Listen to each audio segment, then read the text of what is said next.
Hola, buenas tardes, buenas noches, buen mediodía. Para todos los que sigan, nos encontramos de nuevo en Encuentros que Inspiran. Y hoy estamos transmitiendo, como siempre, desde España, pero al mismo tiempo hoy nos encontramos con Perú, un lugar mágico para mí, un lugar que espero que antes de que llegue al final de mi vida poder viajar y poder encontrar, ya que mi alma desea estar y volar por esos lugares. Y estoy muy agradecida porque hoy tenemos con nosotros a Malcu Arívalo, que lo conocí hace poquitos meses a través de World United, en estos espacios de festivales, de compartir, de Todos Somos Uno. Y hoy está aquí con nosotros para hablarnos del camino del chamán, camino de maestros. Gracias, Malcu, por acompañarnos, estar aquí y darnos una visión diferente, ¿no?, de todo lo que tenemos. Buenas tardes, buen mediodía para ti. Gracias por estar aquí. Buenas tardes, María Ángeles. Y ante todo, agradezco esta oportunidad de poder compartir con tu público y mucha más gente mensajes desde estas tierras de los Andes y honrar de que podamos utilizar la tecnología contemporánea para poder hacer parte de esta misión, que es un compromiso, ya que hemos heredado una gran sabiduría que vienen desde los tiempos inmemoriales. Y si bien el tema que hoy día voy a compartir es sobre el camino del chamán, camino de maestros, es porque todavía está vigente la expresión, la denominación, el chamán, el chamanismo, pero al mismo tiempo también ha habido una gran manipulación por diferente tipo de público tal vez no educado en estos temas y sobre todo siguiendo las corrientes de los sistemas de publicidad que se han lanzado en diferentes medios. Internet es verdad de que si bien es un gran abanico de mostrar muchas Si bien cosas al es un mundo, gran abanico. Disculpa, disculpa. Era yo. eh, Mi eco era mío ahora. perfecto. Tenemos que aprender a interpretar muchas veces, a colocar pues en una gran mesa y conseguir comparar todos los puntos que se puedan dar sobre estos temas, ya que muchos de ellos son todavía controversiales, ¿no? Se ha popularizado mucho de que el chamán vendría a ser la persona, sobre todo indígena, de que debería tener cierto tipo de comportamiento, debería de tener un legado de pronto étnico. Entonces, esto de acá no es tan correcto. Si bien hay algo de fundamento en todo esto, la esencia es de que todos cargamos dentro de nuestro ser la posibilidad de descubrir lo que la naturaleza que nosotros llamamos Pachamama nos ofrece. Y ahí viene tal vez el primer vínculo con aquello que podría conducir a las personas, sean hombres o mujeres, a descubrir su relación profunda con la naturaleza. Si bien hoy día utilizamos la expresión chamán de una forma popular, es correcto de que los primeros investigadores al haber dirigido su atención a territorios como Siberia y algunas otras regiones, encontraron de que algunas personas eran reconocidas como los hombres o mujeres medicina o los sabios de sus comunidades y que estas personas tenían un reconocimiento por todas sus habilidades.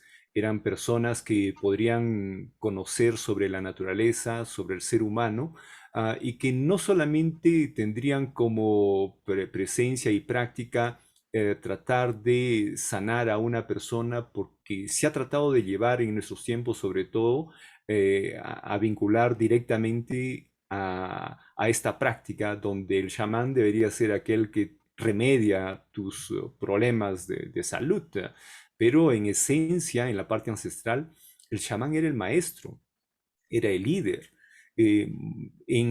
Dependiendo cómo las sociedades se iban organizando, primariamente se pedía, se convocaba a especialistas que podrían entender otros aspectos de la realidad y se los escuchaba y algunas veces seguían sus consejos. Entonces, estas personas podrían contribuir para el mejoramiento de una comunidad, para el emprendimiento de proyectos, de obras, cómo educar a la gente y ser un puente entre aquello que es tangible y lo intangible. Entonces, el chamán tendría ese reconocimiento de ser el líder comunitario, el maestro, la maestra, aquel que podría conducirnos pues por un camino de liberación. Y para esto es necesario que la persona pues sea educada, se aventure en la naturaleza, cree un vínculo único con aquello que nos rodea, entender las mecánicas de ella a través de sus climas, a través de lo que produce, a través de su geografía. Entonces, el rol del chamán no sería solamente aquel que por su prototipo, por su legado étnico, de pronto se le atribuiría cierto tipo de virtudes adicionales que la gente común no tendría. Entonces ahí tenemos que observar profundamente y ver de que, y viene la pregunta clásica, ¿no? ¿El chamán nace o se hace? Mm. Clínicamente es los dos. Hay personas que en forma pues virtuosa de pronto comienzan a tener esos contactos con la naturaleza desde muy temprano, a tal punto de que no hay una memoria de iniciación personal, sino que estas personas ya traen consigo pues una frecuencia muy particular que les facilita esta jornada. Pero al mismo tiempo vamos a encontrar gente que por la experiencia vivida van a ser tocados en diferentes formas por la vida, por las complejidades, por la naturaleza, por X razones, y van a tener un despertar.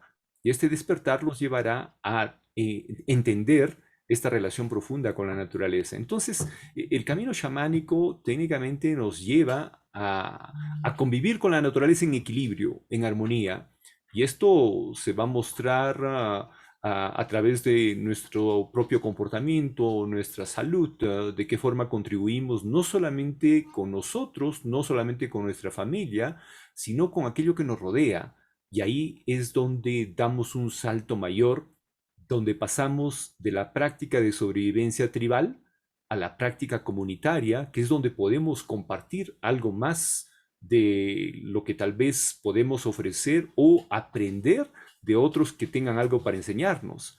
Y cuando las comunidades se agrupan, ellas comienzan a generar algo que es único, y ese es el proceso del ser humano que nos llevaría a generar grupos mayores, organizados, complejos, técnicamente sociedades.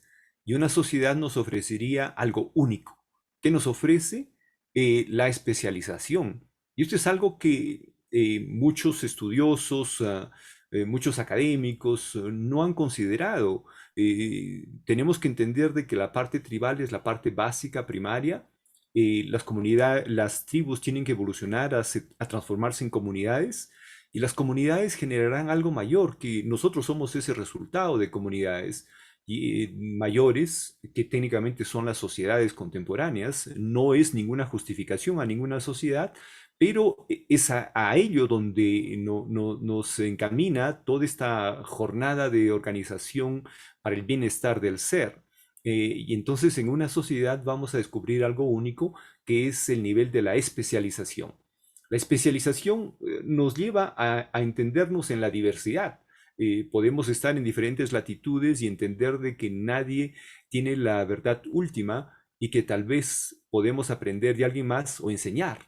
Entonces una sociedad nos ofrece todo esto y quiebra el mito, todo este paradigma académico simplista que ha tratado de adjudicarle de que de pronto a aquellos que son poseedores de sabiduría son aquellos que de pronto tienen una sucesión tradicional, se ha heredado y todo lo demás, técnicamente contradiciendo la naturaleza misma que no para, que no se detiene.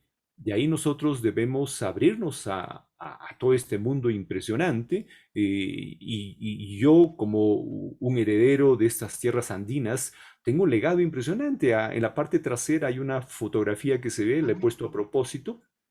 Es el resultado de este proceso evolutivo de estas sociedades andinas, donde al entender la mecánica de la naturaleza, trataron de convivir con ella en forma armónica, creando estructuras únicas que son el resultado de las tecnologías que en aquella época se podrían colocar en práctica. Y si nosotros transitamos en este territorio andino, vamos a ver de que un lugar tiene diferencias con otro.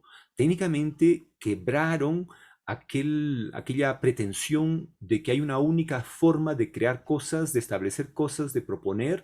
No, nuestros antepasados aquí fueron los primeros en quebrar toda esta cuestión mítica que se ha propuesto, que es de darle mayor privilegio a una práctica tradicional que al propio proceso evolutivo. Entonces aquí nuestros antepasados de alguna forma quebraron las tradiciones porque entendieron de que nadie tiene la verdad última y convocaban a reuniones diversas, anuales, temporales, donde otras naciones andinas enviaban representantes y estos representantes podrían contribuir con la creación de una mejor sociedad. Y si algo no funcionaba en Cusco, capital de la antigua sociedad andina, conocida como los incas en su última fase, técnicamente habría que ser transformado, modificado, y es así de que los incas estuvieron muy abiertos, por ejemplo, a recibir las enseñanzas de otros especialistas, y esto acá quiebra completamente cualquier pretensión de práctica tradicional. Y es ahí donde nosotros tenemos que dar este salto que hoy día se denomina cuántico, donde tenemos que entender pues de que no somos solamente lo que vemos o lo que tocamos, sino que hay un universo paralelo entre nosotros, entre cada espacio y debemos sacarle provecho. Entonces el tema es bastante interesante, profundo, puede ser controversial con la gente que ha recibido una información muy lineal, muy tradicional, porque no ha conseguido ver todo el espectro de las posibilidades del ser humano. Entonces, siendo un heredero en estas tierras fascinantes, he visto realmente aquello que nuestros antepasados propusieron y las estructuras que todavía sobreviven es una muestra de este proceso de convivencia armónica entre el ser humano y la naturaleza. Entonces, mira, estoy dispuesto, si hay algún punto que quieras Ujú. ampliar, estoy dispuesto a la conversación. Me encanta, ¿no? Todo esto que has contado, ¿no? Y una de las preguntas que me surgen es, ¿cómo, cómo ves o cómo sientes tú que se ha podido distorsionar, ¿no? De alguna forma, ¿no? Toda la información que nos llega a este lado, ¿no? Como yo digo, del charco, a Europa, ¿no? A esta parte, ¿no? De toda esa conciencia, ¿no? Que a veces llega como distorsionada, diferente de tú, como tú nos la estás contando, ¿no?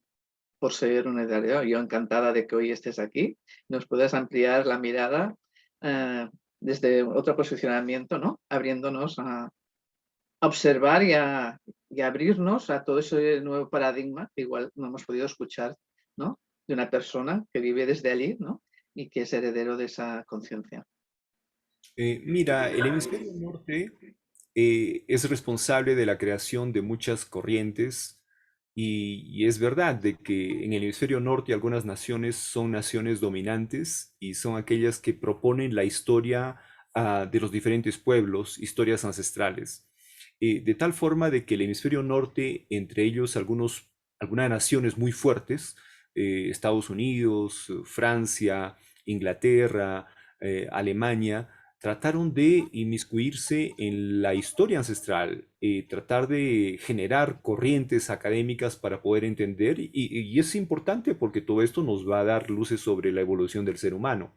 Solo que en el tránsito, varias de las propuestas de académicos del hemisferio norte eh, crearon sus propios paradigmas, donde para entender la historia ancestral de los pueblos, yo voy a tomar como referencia la nación andina. No Ujú, voy a tratar de dar un salto a Egipto, al territorio maya, porque no vivo en esos territorios y de pronto conozco en forma muy básica parte de esas historias, ¿no?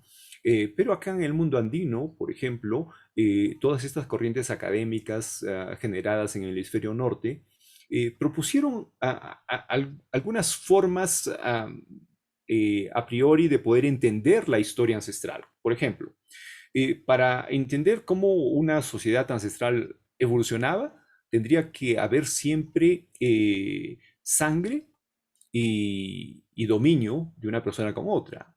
Sangre a través de sacrificios humanos y el dominio de la explotación de uno sobre otro es por la esclavitud.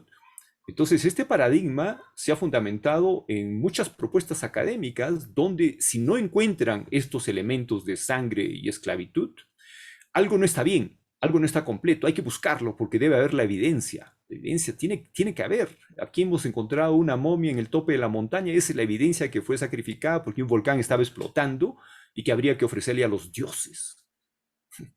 Existe un dicho iniciático de que hay dos tipos de personas que no necesitan de Dios en ese sentido de dependencia total. Una de estas personas es el sabio, porque entiende de que lo divino está en todas partes, dentro y fuera, y que se esfuerza por vivir en esa experiencia única de relación con lo divino. Y la otra persona que no necesita de este aspecto de Dios es el loco. No me refiero a aquel que necesita tomar pastillas todo el tiempo para controlar todos sus aspectos de complejidad emocional, no, sino me refiero a aquella persona que trasciende lo ordinario y encontramos muchas de estas personas. Algunas veces son ermitaños, algunas veces son personas que no forman parte de la sociedad y han trascendido, donde técnicamente en su forma única tienen esa relación con lo divino. Entonces, cuando nos argumentan de que se encontraron algunos esqueletos, algunas momias en estos lugares, esa es la evidencia de que las llevaron ahí para masacrarlas, sacrificarlas, porque tendrían que honrar a sus dioses. Y cuando uno les pregunta a estos académicos, ¿realmente de qué les serviría? Y hay un argumento climatológico muy contundente, y debes recordarlo. En la década del 70, en la década de los 80, es muy seguro que tal vez no habías escuchado hablar del fenómeno denominado el Niño, que es un fenómeno climático que Sí, ocurría en eso. estas tierras, Ujú, ¿no? ujú. Solo si vivías acá ya había alguna suerte de interpretación, pero antes de la década del 70, 80, nadie conversaba, nadie argumentaba de que el Niño estaba causando estragos no solamente en este territorio andino, en la parte del litoral, sino que habría un impacto global. ¿M? Entonces, nuestros antepasados tuvieron que adentrarse en todos estos ciclos biológicos de la naturaleza, de nuestra Pachamama, para entenderlo. Entonces, cuando estas personas argumentan de que tendrían que matar personas para honrar a dioses, para que no tengan conflictos, para que no tengan hambruna, para que la naturaleza sea pues más generosa, etcétera, no tienen idea de lo que están hablando, porque aquí nosotros tenemos evidencias contundentes de que nuestros antepasados crearon grandes obras, grandes proyectos, construcciones únicas, comunidades instaladas en las montañas por razones fundamentales.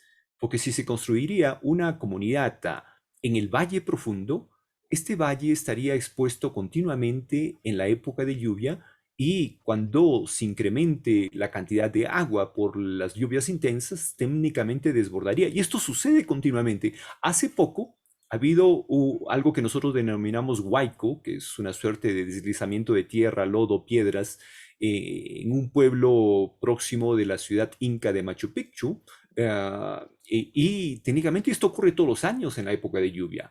Nuestros antepasados entendieron hace tal vez 1000 años o algunos siglos de que técnicamente sería un contrasentido crear estructuras masivas al lado de los ríos porque sufrirían el efecto de la naturaleza.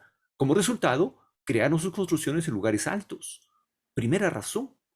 Entonces, cuando vienen los argumentos académicos simplistas del hemisferio norte, básicamente, argumentan de que no construyeron alto para que estén más cerca de sus dioses. Imagínate la simplicidad de concepciones. Otros argumentos académicos es de que construían alto porque así podrían ver el ataque tribal.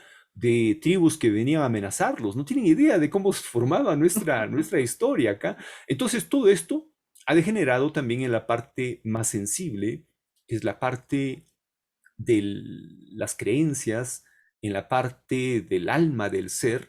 Y es verdad que cuando una persona deteriora en su salud, va a buscar cualquier mecanismo para sanarse.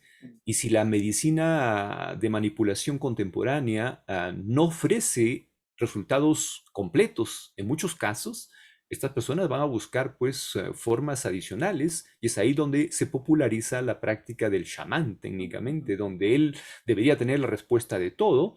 Y una institución de las artes, especialmente, que globalizó, popularizó y deformó la visión del chamán fue Hollywood, donde si por A o B estaría lloviendo en algún lugar, habría que llamar a una persona o a un grupo X de especialistas donde haciendo la danza con un tambor y maracas o plumas, de pronto la lluvia iría a parar.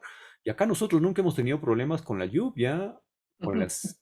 Acá es parte de lo que es necesario para tener la vida. Entonces, ha habido una deformación histórica y en las últimas 2 décadas se ha popularizado especialmente porque ha habido una intromisión de algunos elementos de uso únicos que vienen de la naturaleza, denominados plantas sagradas, donde una de ellas se ha popularizado pues en el mundo en forma masiva, y me refiero a ayahuasca, Sí, sí.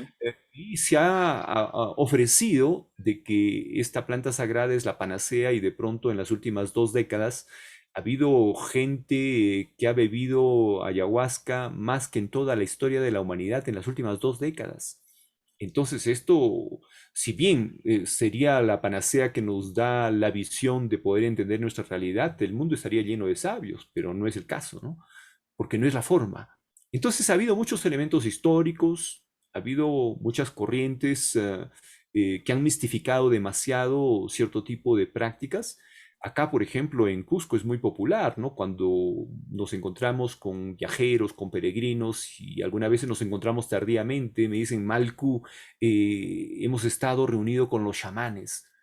Yo les pregunto, ¿qué chamanes, no? Y me dice, sí, estuvimos en el mercado y estábamos rodeados de chamanes. O sea, técnicamente por el hecho de tener un prototipo indígena, una vestimenta X, de pronto la persona ya recibe el atributo de ser alguien extremadamente especial, entendiendo de que si bien el chamán era el maestro, decir de que esta tierra está llena de maestros es como decir de que esta tierra está liderando los destinos de la humanidad, pero no es el caso, sino que continúa dependiente de todas las corrientes que vienen del mundo y hoy más que nada, con toda la intromisión de esta manipulación extrema que está sucediendo en el mundo, donde tenemos que generar resistencia para tomar todos los elementos necesarios. Entonces, ha habido una gran manipulación, ha habido un proceso histórico. Las últimas 2 décadas son responsables de la proliferación de todo tipo de personajes.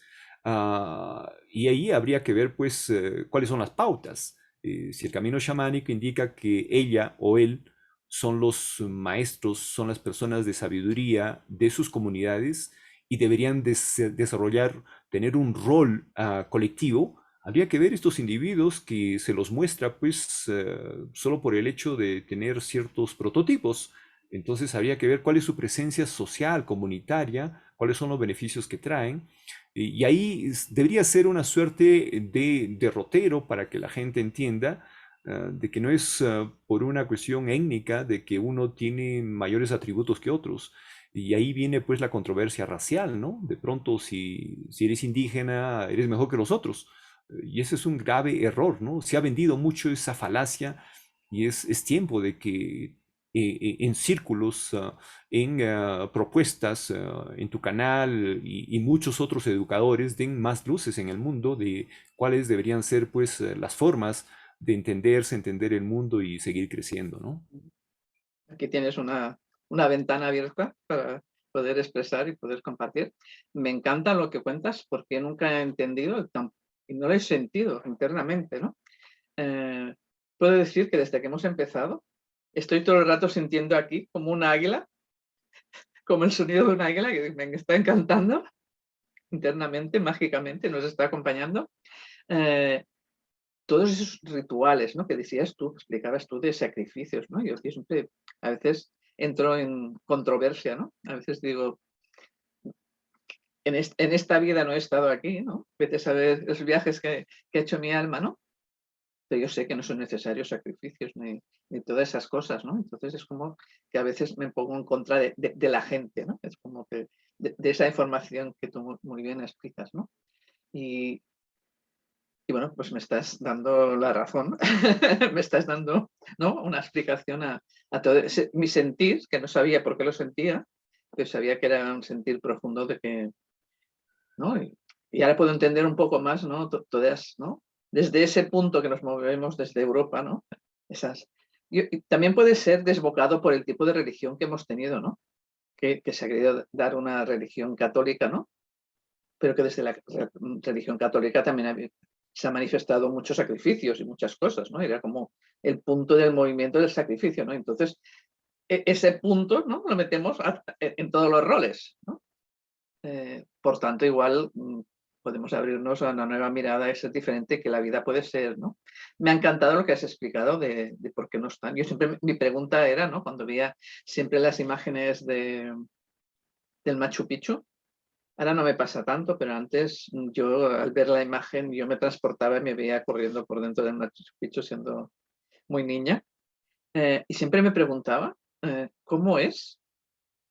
¿No? Yo decía, pero esas gentes, ¿no? Con esas dificultades que nosotros pensamos que tenía, que no era real, pero no, de esa falta de medios y todo esto, ¿no? ¿Cómo hacían todas esas cosas encima de la montaña, ¿no?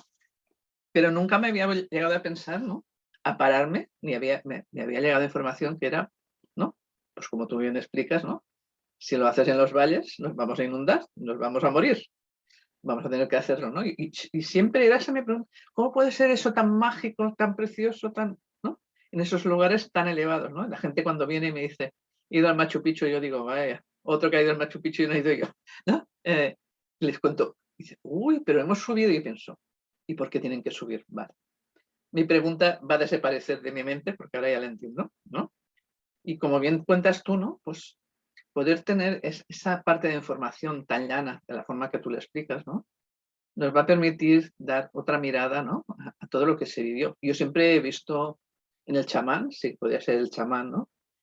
Médico, ¿no? Traducido, pero también lo veía yo como ese chamán que guiaba, ¿no? Por esa facilidad de conexión, ¿no? Como tú bien dices, con el mundo real, con el mundo invisible y con el mundo invisible de las plantas, ¿no? De todo lo que nos rodea, ¿no? Yo siempre lo he sentido así, siempre lo he vivido así, ¿no? Yo una vez, yo he estudiado partes de vuestra, ¿no? De vuestra naturaleza, ¿no? Y siempre he sentido y siempre me ha llegado esta información que el chamán es esa persona, ¿no? Esa persona sabia, pero sabia por sus conocimientos, ¿no? Por todo lo transmitido, pero sobre todo con la conexión con todo lo que hay, con todo lo que rodea, ¿no? Y que la gente se acerca a él eh, para saber todo esto, ¿no? Para que sea transmitido, ¿no? Y después también comparto contigo lo de la ayahuasca, ¿no? Y de todas los rituales. Yo tengo muchos amigos que las utilizan y hacen, ¿no? Y otro tipo de plantas sagradas, ¿no? Pero siempre ha habido a mí que es como esto se tiene que hacer allá, ¿no? En esos lugares sagrados donde está la planta. Eh, ese es mi sentir siempre que me preguntan a mí para hacer ayahuasca o algún otro ritual. Yo les cuento quién tengo cerca de mí, si quieren ir, que pueden ir. Pero yo después siempre respondo es, si me preguntáis a mí como persona, como María Ángeles, yo para hacerlo iría allí con alguien que yo sé seguro que sabe de esos rituales, porque esas plantas sagradas son de allí, ¿no? Es como que aquí tenemos el tomillo, ¿no? No lo iré a buscar a Perú, que tenéis la coca en comparación, que es, ¿no? Esa diferencia, ¿no? Por tanto, esa mirada me encanta, cómo la cuentas, cómo las explicas y puedes seguir informándonos de toda esa mirada que nos va a traer más sabiduría, más conocimiento y sobre todo más presencia. Y nos va a llevar al respeto a todas esas conciencias ancestrales. Mira, no quiero bajo ningún punto decir o pretender de que en tiempos ancestrales no había violencia. Claro que la Ujú. había. Sí, sí, sí, sí. En su fase primaria, todos los pueblos la han sufrido, ha habido conflictos, pero llegó un momento que manifestaron la época de oro de estas sociedades y esta última fase, esta época de oro avanzó mucho, pero al final se quebró también, ¿no? Por eso que ya no están más presentes, ¿no? No fueron perfectos. O sea, pero hay una gran diferencia entre confundir y proponer la idea de que todas estas sociedades eran así. Ujú. De pronto, el camino de maestros también estaba cargado de supersticiones y de prácticas primitivas, que es el hecho de agredir a otro y pretender de que su sangre le va a generar un beneficio. Ese es el argumento clásico, ¿no? Que viene, ¿no? Porque la sangre para los dioses, ¿no? Ya les mencioné de que la cuestión de Dios es un concepto muy personal y hay cierto tipo de personas que no lo tienen, sino que lo viven. Entonces hay que aprender a hacer la diferencia de todo esto, ¿no? Ujú. Se ha tratado de generalizar este tipo de interpretaciones y esto termina afectando la historia y se llevan a cabo por errores académicos y por corrientes místicas que no tienen un fundamento. Entonces, cuando se disocia todo esto, se paga un gran precio. El misticismo comete un grave error porque cae todo dentro de la mistificación, todo dentro del misterio, y dentro de la mistificación y el misterio, aquello que no lo puedo entender, quiero atribuirle pues como posibilidad a fuerzas divinas o fuerzas sobrenaturales o fuerzas externas a nuestro planeta. Y sobre el caso de Machu Picchu, en las primeras interpretaciones en las décadas del 60, 70, especialmente hubieron algunas corrientes que pretendieron indicar de que Machu Picchu era el resultado de una construcción extraterrestre y que no tiene nada a ver, ¿no? Pero la misma pregunta que tú te hacías, ¿no? O que la gente dice, pero ¿cómo construyeron en la parte alta en relación al valle? Ujú. Eh, ¿Cómo construyeron esta ciudad impresionante?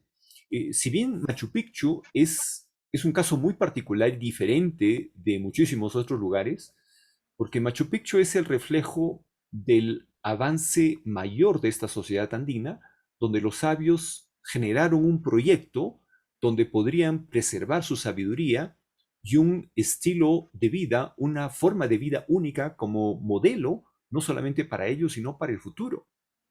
Machu Picchu es impresionante por uno de los valores tal vez muy especiales, es de que Machu Picchu no fue alcanzado por la cultura cristiana de aquella época, sino hoy día pues habría una iglesia que sería el que controla técnicamente y hoy día se le tendría que contribuir económicamente al Vaticano porque todas las iglesias le pertenecen Ujú. al Ujú. Vaticano y no es el caso.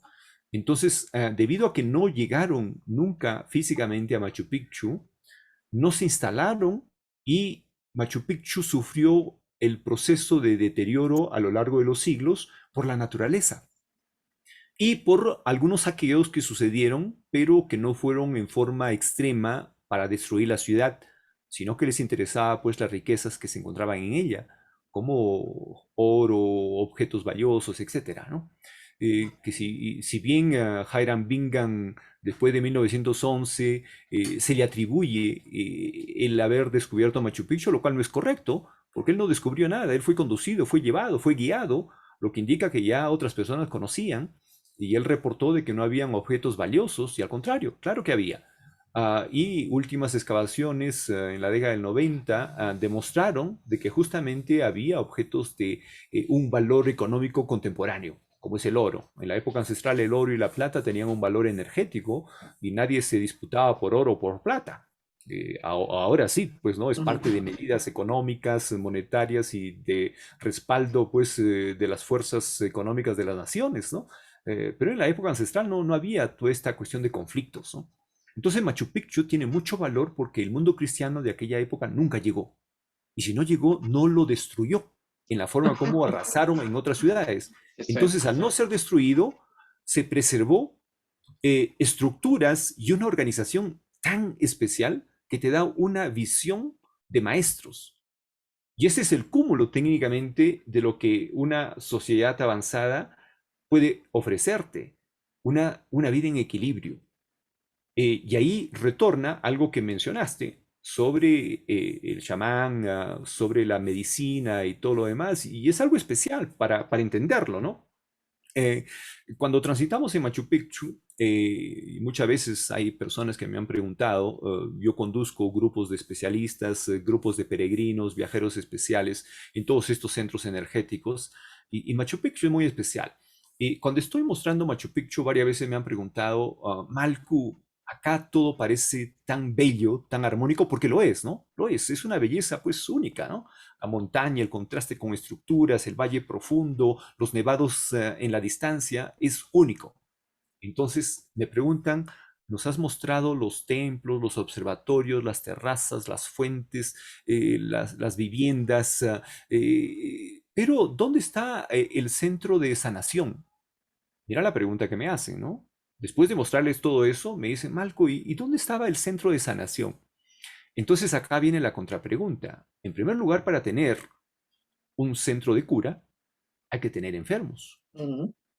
Y Machu Picchu, como una ciudad única, fue propuesta como una ciudad de luz, a la cual yo la denomino y la bauticé como ciudad cristal, por la cantidad de cuarzos que tiene, es granito mayoritariamente, pero hay ya presencia o visible de cuarzo, cristales, ¿no?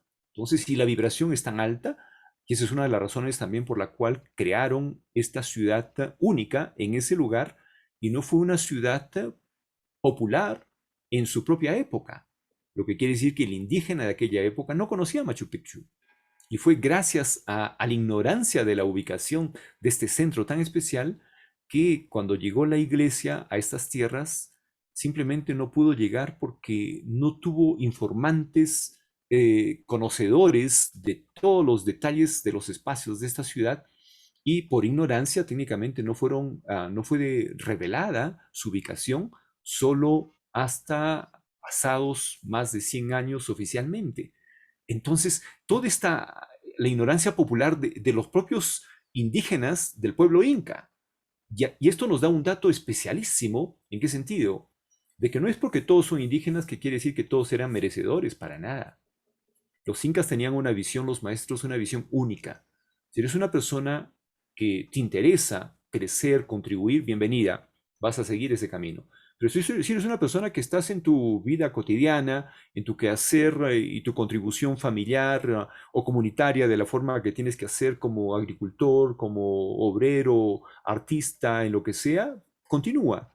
Pero si tienes otros intereses, te convocamos. Entonces, Machu Picchu no recibió la convocatoria para invitar, pues, y hacer una presentación masiva en su propia época a todos los indígenas de esa época. Para nada. Fue exclusiva. Y esto te da una pauta de que lo que es valioso para ti, para mí y para muchos otros, tratamos de preservarlo. Tratamos de compartirlo con gente que está en condiciones similares y no afecte la integridad del lugar. Entonces, esto nos muestra una visión hermética, exclusiva, correcto, porque la vida es así. Imagínate, no se puede popularizar cosas, creaciones únicas. La presentas y la compartes con gente que va a valorar, va a reconocer, va a contribuir, va a preservar.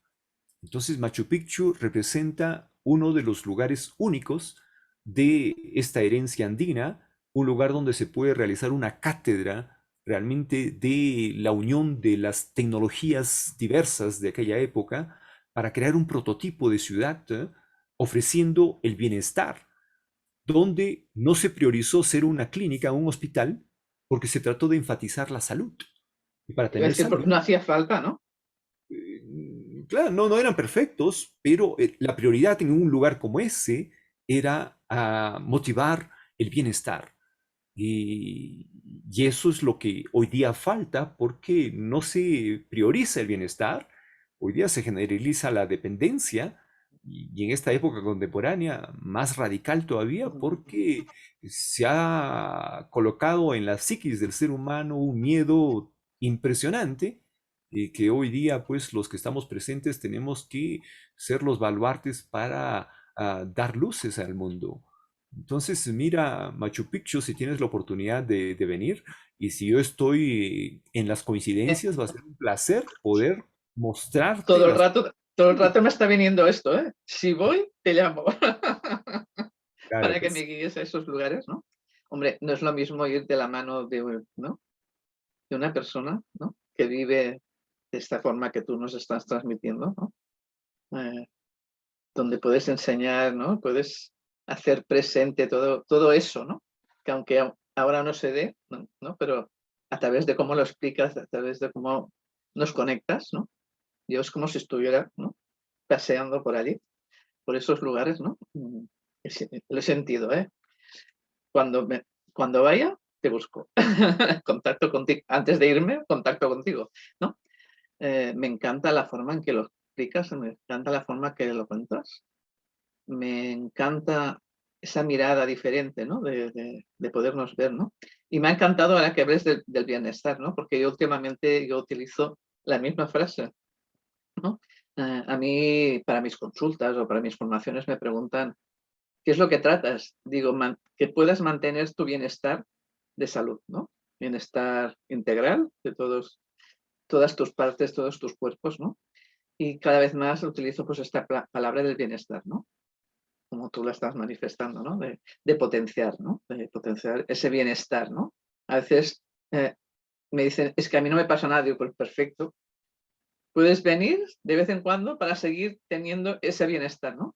No estamos allí para que alguien esté malo, sino para alguien para que pueda seguir manteniendo eso. Si hay alguien que esté enfermo o tenga algún síntoma, pues también le acompañaremos, ¿no? Pero en ese bienestar también, ¿no? Pues me encanta, Marco, todo lo que nos has contado, todo lo que has compartido, de esta forma tan fácil y sencilla que nos has compartido. Y sobre todo, pues esta nueva mirada que me encanta, que nos hayas compartido, ¿no? Y para mí has abierto de nuevo la puerta del Machu Picchu, de, de poder viajar y de encontrarme allí.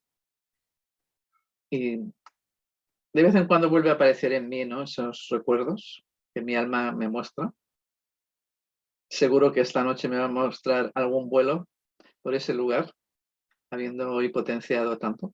Y encantada y alegre, ¿no? Me siento internamente alegre, ¿no? Para haber escuchado todas esas palabras, ¿no? Y como si en mí hubieras encendido nuevamente esa luz de la semilla que ya está implantada desde hace, pues debe hacer mucho tiempo que mi alma estuvo presente allí en esas condiciones, ¿no? Si quieres compartir algo más para todos los que nos están siguiendo ahora en directo o más tarde en diferido. Mira, el bienestar es una búsqueda atribuido a toda la humanidad.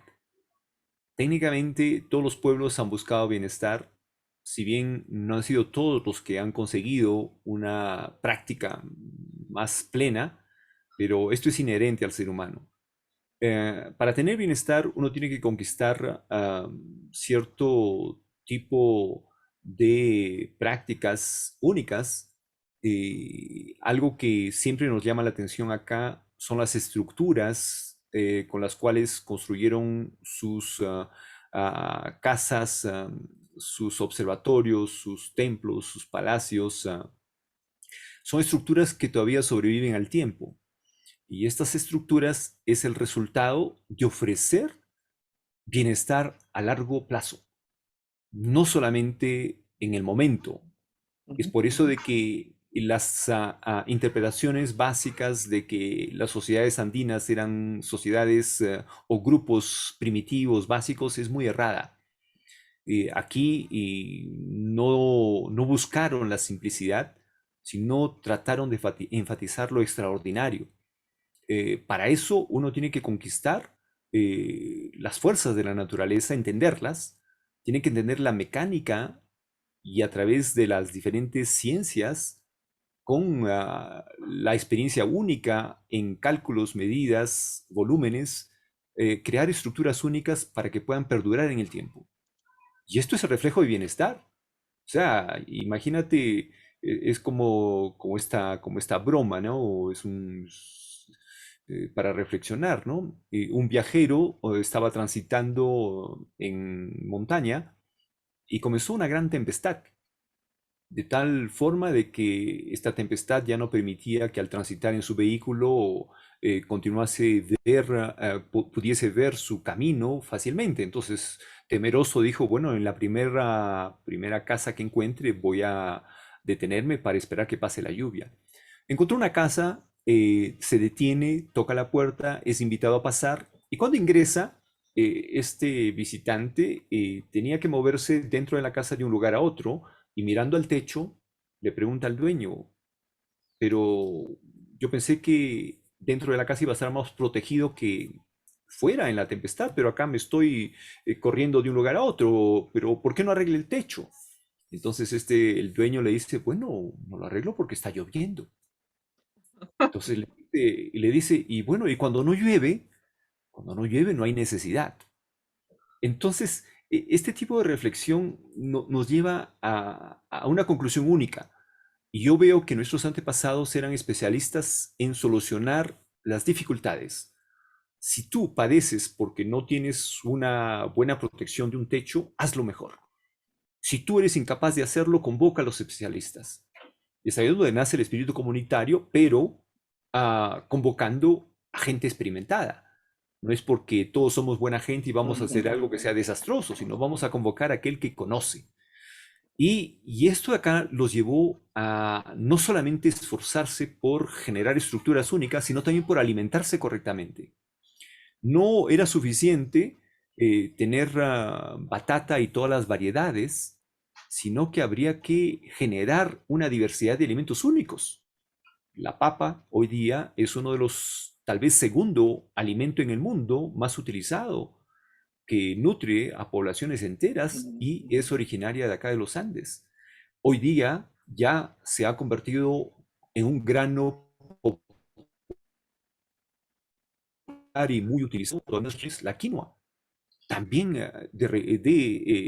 ofrecimiento de los grandes genetistas, investigadores andinos que propusieron alimentos únicos. Entonces no estuvieron satisfechos con solamente comer algo básico, sino comer lo mejor, utilizar lo que la naturaleza te ofrece. Una buena habitación, una casa donde no te sientas prisionero completamente, donde la naturaleza es tu mejor aliada. Entonces el bienestar era el reflejo de la unión de la naturaleza con su experiencia y utilizar las fuerzas a través de mecánica e ingeniería única para proponer construcciones fascinantes. Machu Picchu es ese ejemplo. De tal forma que cuando uno está en una de las casas en Machu Picchu, es suficiente uno salir y avanzar un metro y vamos a encontrar un balcón o una mini terraza que hoy día lo podríamos interpretar como un balcón. Podría ser interpretado que sería pues una mini terraza para su jardín, podría serlo también. Pero hay muchísimas habitaciones y casas en Machu Picchu que tienen pequeños espacios. Y esto nos lleva a una reflexión. Se ofrece un balcón para alguien que está dispuesto a disfrutarlo, o un lugar donde puedas sentarte cómodamente para agradecer por lo que has recibido y continuar inspirándote para crear más cosas. Entonces el bienestar es básico y yo invito que la gente cultive estas prácticas de relación con la naturaleza para entender cómo funciona, cómo alimentarse correctamente, no olvidar de su templo físico, realizar pues actividad física cotidiana en lo posible, tratar de mantener un equilibrio personal, un equilibrio familiar, porque así vamos a ser el reflejo de la sociedad. Entonces, yo me siento honrado de en esta existencia haber comenzado a transitar en estas tierras fascinantes y me han enseñado mucho y ese es mi deseo de compartir con la humanidad parte de este legado, pero no en la visión básica, étnica, digamos, sino Ujú. en la visión de la sabiduría que trasciende y ese es mi motivo. He propuesto parte de toda esta experiencia en 4 libros publicados. Ujú. Uno de ellos es El despertar del puma, que da muchas luces sobre esta visión de la cosmovisión andina. La ciudad cristal de Machu Picchu es impresionante. Este es uno de mis libros, justamente. Eh, Ahora, eh, ahora te iba a preguntar por tus libros. sí. Entonces, bueno, es una de las formas de poder llegar a un público pues en la distancia, ¿no? Y bueno, y ahora a través de estos sistemas que nos permiten también compartir estos mensajes ancestrales.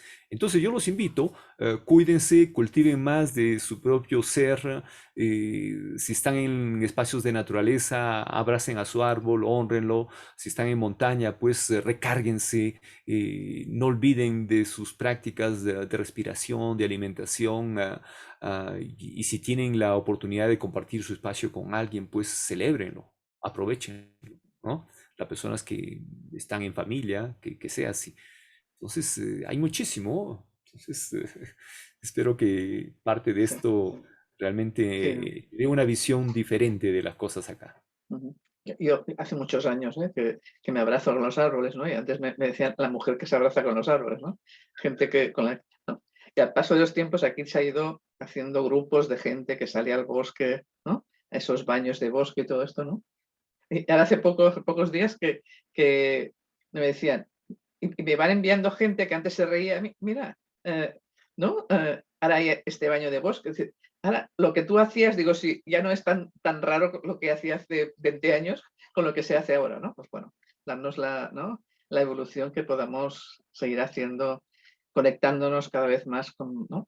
Yo pienso que, y siento, aparte de pensar, es que cada vez vamos sintiendo más esa necesidad de volver a la tierra, ¿no? De esa conexión, de ese compartir y de ese sentirnos parte de esa naturaleza, ¿no? A mí me encanta. Yo, por ejemplo, ayer estuve en el mar, aunque fuera 10 minutos, porque yo necesito, yo vivo entre la montaña y el mar y para mí es privilegiado, ¿no? Eh, y sentirme, ¿no? Y hoy mismo que aquí ha hecho un sol, que estamos en invierno aquí en esta parte, ¿no? Y hacía un sol, porque hace 2 días que hace un sol magnífico, pues, como si estuviéramos en verano, final de primavera, y pues ponerte, ¿no? A sentirte acariciada por el sol. Yo tengo un pacto hecho con el sol que, ¿no? Que a veces es como si me llamara y dice, haz fotos que ahora me expreso y ¿no? Entonces, bueno, es permitirte esa conexión, ¿no? Muchas gracias, Malcu, por estar aquí. Gracias por compartir tus libros también y por compartir esta sabiduría, ¿no? Ancestral que en ti está, por formar parte de ese lugar sagrado. Y como te he dicho antes, si en otro momento te apetece seguir compartiendo, aquí tienes Encuentros que Inspiran para compartir y para estar. Gracias por habernos acompañado hoy en esta entrevista, en este espacio de encuentros, sembrando estas semillas de luz, de conciencia y de inspiración. Gracias, Malcu. Muchas gracias a María Ángeles. Y bueno, invoco para que la Pachamama les dé fuerza, inspiración, y el Gran Espíritu los nutra para que se mantengan en equilibrio, con buena salud, junto con sus seres queridos, recibiendo las bendiciones de esta gran tierra de los Andes, conectando con esa bella región donde habitas en esta oportunidad, María Ángeles. Y sí, Gracias, me va a Malcu. encantar compartir en otro momento, me invitas y bueno, gustoso de poder compartir otros aspectos. Encantada. Muchas gracias a todos los que me habéis seguido. Como os he dicho, yo soy María Ángeles Oliver, Camino de Vida Cántico. Estamos transmitiendo a través de mi Facebook Live, María Ángeles Oliver, Camino de Vida Cuántico. Estáis viendo en directo y en diferido, lo podéis encontrar en mi canal de YouTube, Camino Cuántico. Pues muchas gracias por este nuevo espacio de Encuentros que Inspiran. Gracias y saludamos a Perú, a la energía de Perú que hoy hemos tenido contigo. Gracias a todos los que nos han seguido a través del Facebook, que nos están mandando. Aquí hay una que dice Eve Alana Lin, no sé si la conoces. Malcu invita a que uno se conecte con la esencia de los centros de poder de los Andes y con la esencia divina de uno mismo. ¿Vale? Agradecido. Pues muchas gracias, como os digo, a todos. Gracias por estar, gracias por seguirnos y hasta otro momento y hasta un nuevo encuentro en Encuentros que Inspiran. Abrazos.